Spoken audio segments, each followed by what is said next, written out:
Hi Andy, welcome to Cinephoria. This is our first video on our channel. So please అందరూ like, share and subscribe చేయాలని request చేస్తున్నా. మీరు ఎంత encourage చేస్తే మాకు అంత సపోర్టివ్‌గా ఉంటది. అండ్ మీ ముందుకి మంచి మంచి కాంటెంట్ ఇవ్వడానికి ట్రై చేస్తాం. మనకి కామన్‌గా ఒక హాబిట్ ఉంటుంది.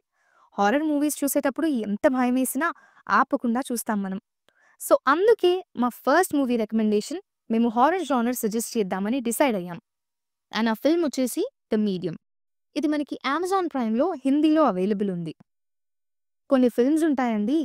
వాళ్ళ స్టోరీతో పాటు ఫోటోగ్రఫీ, టీమ్ వర్క్ కూడా మెచ్చుకోవాలి అనిపిస్తుంది. అట్లాంటి ఒక ఫిల్మే 'ద మీడియం'. ఈ మూవీలో ఒక్కొక్క క్యారెక్టర్‌కి ఇచ్చిన ఇంపార్టెన్స్ అండ్ లొకేషన్ సెలెక్ట్ చేసుకునే విధానం అయితే నెక్స్ట్ లెవెల్. ఇది ఒక మాక్యుమెంటరీ ఫిల్మ్.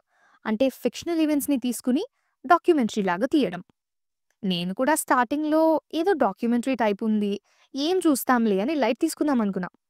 బట్ పర్సనల్ ఎక్స్‌పీరియన్స్‌తో చెప్తున్నా, వర్త్ ఇట్ అనిపిస్తుంది చూసాక. దానికి నాది guarantee. It's a Thai film. Main plot విషయానికి వస్తే, ఒక డాక్యుమెంటరీ క్రూ నిమ్ అనే లేడీ దగ్గరికి అప్రోచ్ అవుతారు.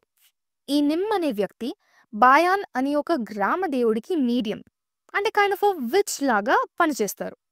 స్టోరీ మెల్లిగా మూవ్ అవుతున్న కొద్దీ డాక్యుమెంటరీ క్రూ వాళ్ళు నిమ్ వాళ్ళ జనరేషన్ కర్సెస్ ఇంకా కొన్ని డార్క్ ట్రూత్స్ తెలుసుకుంటారు.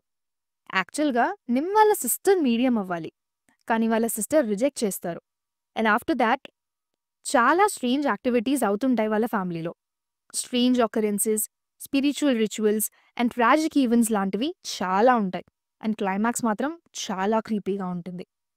సో ముందే వార్నింగ్ ఇస్తున్నా, ఈ మూవీ ఓన్లీ అడల్ట్స్ చూస్తే బెటర్. మేమేదైనా ఇంకా వేరే మూవీస్ సజెస్ట్ చేయాలి అనుకుంటే you are always welcome. And please feel free to DM us on our Insta page. Thank you so much for watching.